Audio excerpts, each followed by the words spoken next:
అర్థమవుతుందా? ఇంకో 6 నెలలు లోపలికి వెళ్ళిపోతే ఎక్కడుంది? నీకెవరు చెప్పారు అప్పుడు? అర్థమవుతుందా? ఎక్కడుంది? ఎక్కడ మాట్లాడాలి అందరూ? ఇవి మన జన్మ యొక్క రహస్యాలు, ఇవన్నీ కూడా. అర్థమవుతుందా? ఎక్కడుంది? వాళ్ళ అమ్మ యొక్క గర్భంలో. ఎంత వయసు అప్పుడు? 6 నెలలు. ఎంత వయసు? 6 నెలల వయసు. ఆ 6 నెలలు కూడా తీసేస్తే ఎక్కడుంది? బాగా ఆలోచించండి.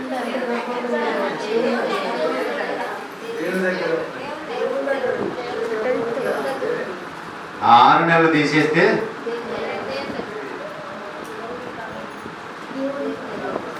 వీళ్ళ తండ్రి గర్భంలో ఉన్నది. అర్థమవుతుందా? 6 నెలలు తీసేస్తే వీళ్ళ తండ్రి గర్భములో నుంచి తల్లి గర్భములోనికి ప్రయాణమై ఇప్పుడు 11 సంవత్సరాలు ఉన్నది. ఈ మాట స్కూల్లో తెలిసిందా మీకు? తెలియకపోతే డాక్టర్ని అడగని చెప్తారు. చెప్పండి, కూర్చో. ఆ తండ్రి వాళ్ళ తండ్రికి పుట్టాడు కదా. బాగా ఆలోచించండి. వాళ్ళ తండ్రికి పుట్టాడు, అంతేనా? అంటే వాళ్ళ తాతకు. అప్పుడు ఎక్కడుంది? అర్థమవుతుందా అన్నమాట? అప్పుడు ఎక్కడుంది?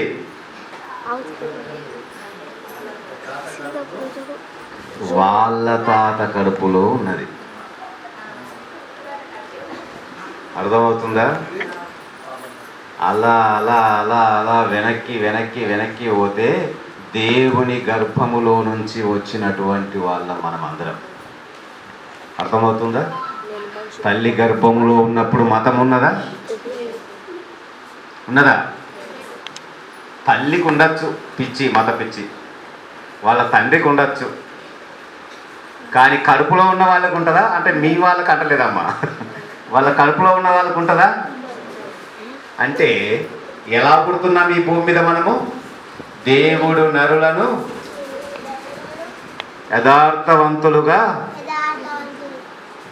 అది లేనట్టు మీకు, దేవుడు నరులను యథార్థవంతులుగా పుట్టించెను అని ప్రసంగి గ్రంథంలో రాయబడి ఉంటుంది. అంటే ఏ కల్మషము లేనటువంటి రీతిగా ఈ భూమి మీదకి మనిషి అనేవాడు వస్తున్నాడు. అర్థమవుతుందా మీకు? వాస్తవమేనది. ఏ కల్మషము లేదు, ఏ పాపము లేకుండా ఈ భూమి మీదకి వచ్చినటువంటి మనిషి, అర్థమవుతుందా? ఈ భూమి మీదకి వచ్చినటువంటి మనిషి పెరుగుతున్నటువంటి క్రమంలో ఈ భూమి మీద ఏం పెరిగిపోతున్నాయి అంటే, ఈ దేవుని పేరిట భక్తి కార్యక్రమాలు పెరిగిపోతున్నాయి. ఏం కార్యక్రమాలు పెరిగిపోతున్నాయి? భక్తి అంటే ఏంది చెప్పండి, మీకు తెలిసింది చెప్పండి. భక్తి అంటే ఇంకా భయము, ఇంకా ఓకే, వెరీ గుడ్. ఇంకా ఆచారం, అలవాటు, సాంప్రదాయం, వెరీ గుడ్. ఇలాంటివన్నీ పెరిగి పెరిగి పెరిగి పెరిగి ఏమైపోయాడు మనిషి అంటే, తనకు తోచినటువంటి విధానంలో వెళ్ళిపోతున్నాడు. మీకు అర్థమవుతుందా? తల్లి గర్భంలో ఉన్నప్పుడు ఏదీ లేదు, కానీ ఇవన్నీ గర్భంలో నుంచి బయటపడ్డ తర్వాత తనకు తోచినటువంటి విధానంలో వెళ్ళిపోతూ, ఇదిగో పలానాయన దేవుడు అంటే అటు వెళ్ళిపోతున్నారు, పలాని పంది దేవుడు అంటే అటు వెళ్ళిపోతున్నారు, పలాని కుక్క దేవుడు అంటే అటు వెళ్ళిపోతున్నారు. నిజమా కాదా? నిజమా కాదా?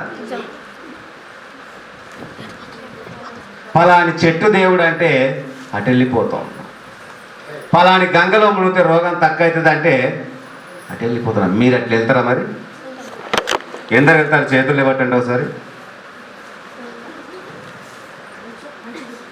వాస్తవమే కాదా? దేశాలు దాటి బయటకు వెళ్ళిపోతున్నారు. ప్రాంతాలు దాటి బయటకు వెళ్ళిపోతున్నారు. ఎక్కడో మంచి జరుగుతుంది, ఎక్కడో మంచి జరుగుతుంది, ఎక్కడో బాగవుతుంది, ఎక్కడో ఏమో జరుగుతుంది, ఎక్కడో వెళ్ళిపోతే నాకు ఆస్తులు పెరుగుతాయి, నాకు ఆరోగ్యం వస్తుందని ఎక్కడెక్కడో తిరగరాని చోట్లకు తిరుగుతూ చివరికి ఏమంటారంటే, అన్నీ చూసిన నేను ఏమంటారు, అన్నీ చూసినా ఏడికి పోయినా ఇంకా అంతే. అన్ని దేవుళ్ళు, దేవుడెవరో తెలియదు కానీ అన్ని దేవుళ్ళు ఒక్కటే. ఇక ఆ మాట అంటే ఇంకెవరెవరు మాట్లాడరు అనేటటువంటి ఆలోచన చేత అన్ని దేవుళ్ళు ఒకటే అనేటటువంటి మాటకు వస్తూ ఉంటారు. ఇందాక మనం ఏం చదువుకున్నాము, దేవుడు అన్య ఒక్కటే.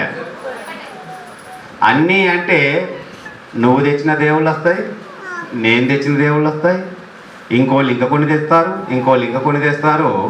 ఇక మనకు పూజ చేయడానికి దినాలు కూడా సరిపో.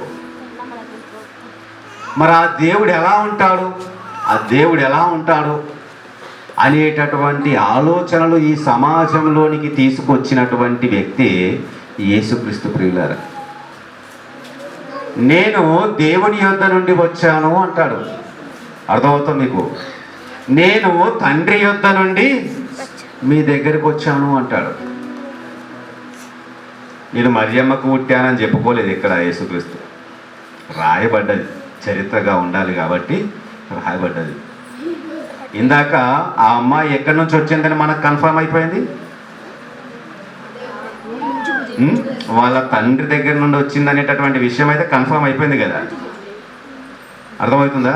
అలాగే యేసుక్రీస్తు కూడా నేను తండ్రి అయిన దేవుని దగ్గర నుండి వచ్చాను. ఈ మాట ఎందరు నమ్మగలుగుతారు మీరు? కనీసం అర్థమవుతుందా మీకు? అర్థమవుతుందా? ఈ భూమి మీద ఉన్నటువంటి రకరకాల రంగులు కలిగినటువంటి మనుషులందరూ కూడా ఒకే దేవుడి నుండి వచ్చారు. ప్రియులారా, ఒకే దేవుడి నుండి వచ్చి ఈ భూమి మీదకి వచ్చిన తర్వాత వాళ్ళ భావనలు, వాళ్ళ ఆలోచనలు వేరైపోయి మతాల వారిగా, కులారి వారిగా విడిపోయి నువ్వెక్క, నువ్వు తక్క, నువ్వు ఇది, నువ్వు అది, నేను ఇది, నేను నీకంటే గొప్ప, నువ్వు నాకంటే చిన్న అనేటటువంటి భావనలో ఈ సమాజం అంతా కూడా కూరుకుపోయింది. మీరు ఎవరన్నా తెలిసిన వాళ్ళ దగ్గరికి వెళ్ళండి, దేవుడు ఎవరండి, ఎలా ఉంటారండి వాడు చెప్తగలుగుతారా? ఏమీ చెప్పలేరు. మరి మీరు తెలుసుకుంటారా? తెలుసుకోవాలన్న ఆశ ఉందా? ఎక్కువసేపు ఏం చెప్పనులే, ఒక 2 గంటలు అంతే, ఒక 20 నిమిషాలు సరిపోద్దా? 10 నిమిషాలు ఇంకా ఈజీగా ఉంటుంది కదా. రోమీలకు రాసినటువంటి పత్రిక 1వ అధ్యాయము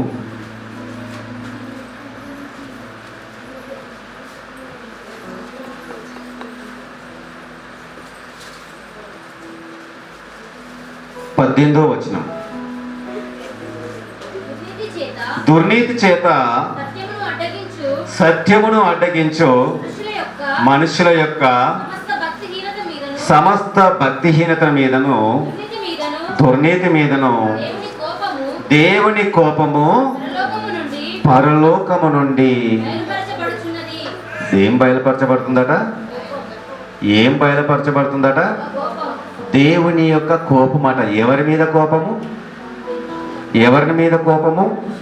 సమస్త భక్తిహీనుల మీదను, దుర్నీతి మీదను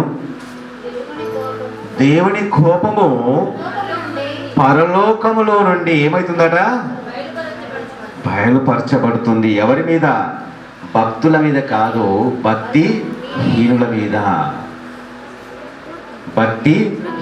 మీద, నీతిమంతుల మీద కాదు, దుర్నీతి పరుల మీద. ఎవరి మీద? దుర్నీతి పరుల మీద. ఎందుకు మరి మండుతుందట కోపము? కిందికి చదువుకుందా. ఎందుకనగా దేవుని గూర్చి తెలియశక్యమైనదేదో అది వారి మధ్య విషదమై ఉన్నది. దేవుడు అది వారికి విషదపరిచెను. అర్థమైందా ప్రియులారా ఈ మాట? ఎందుకనగా దేవుని గురించి తెలియశక్యమైనదేదో దేవుడు వారి మధ్య విషాదమై ఉన్నది. అంటే దేవుని గురించినటువంటి విషయాలన్నీ కూడా మీ ముందర పెట్టేశాడట. మీకు తెలుసా? మీకు తెలుసా? నా గురించినటువంటి విషయాలన్నీ మీ కళ్ళ ముందట నేను పెట్టాను అంటున్నాడు. అర్థమవుతుందా? ఎప్పుడన్నా ఆలోచించారా? ఎప్పుడన్నా కనిపించాయా మరి ఆ విషయాలు? దేవుణ్ణి గురించినటువంటి విషయాలు ఎందరికి కనబడ్డాయి? నేను మీ మధ్య పెట్టేశాను, నేను వారి మధ్య పెట్టేశాను అనేటటువంటి మాట దేవుడు మాట్లాడుతున్నాడు పిల్లరా. మీకు ఎప్పుడైనా ఆ విషయాలు, దేవుని గురించినటువంటి విషయాలు ఏమైనా కనిపించాయా? ఏమన్నా కనిపించాయా? చూద్దాం. ఆయన అదృశ్య లక్షణములు అనగా ఆయన నిత్యశక్తియు దైవత్వమును జగతుత్పత్తి మొదలుకొని సృష్టింపబడిన వస్తువులను ఆలోచించడం వలన తేటపడుచున్నవి గనుక వారు నిరతురులై ఉన్నారు. ఏం చెప్తున్నాడండి? సృష్టిలో ఉన్నటువంటి వస్తువులను ఆలోచించుట వలన దేవుని యొక్క శక్తి, దేవుని యొక్క లక్షణాలు అనేవి ఏమైపోతాయట? మనకు తెలిసిపోతాయి అంటున్నాడు. దేవుడు ఎలా ఉంటాడు అనేటటువంటి విషయాలు సృష్టిలో ఉన్నటువంటి వాటిని చూసి ఆలోచించడం వలన మనకు తెలిసిపోతాయంట. ఎలా తెలిసిపోతాయట? సృష్టిలో ఉన్నటువంటి వస్తువులను మనం ఆలోచిస్తే తెలిసిపోతాయంట. నోకియా ఫోన్ను చూస్తే ఏం తెలుస్తుంది మనకు? ఏం తెలుస్తుంది? పోనీ మీకున్నటువంటి కమ్మలు, రింగులను చూస్తే ఏమర్థమవుతుంది? ఏమర్థమవుతుంది? మంగళైన చేసినట్టు అర్థమవుతుందా? ఎవరు చేశారు వాటిని? ఆ మాత్రం తెలియదా? హౌసులైన చెప్తారు కదా, మంగళైన అయితే చెప్పారు కదా, చెప్తారేమన్నా? ఎవరు చేశారు వీటన్నా? మంగళైనా హౌసులైనా? హౌసులైన చేశారని చెప్తారు. అలాగే ఈ ప్రకృతిలో ఉండేటటువంటి సమస్తాన్ని కనుక మనం చూసినట్టయితే ఎవరు అర్థమవుతారట? దేవుడు అర్థమవుతాడు, దేవుడు అర్థమవుతాడు అంటున్నాడంటే.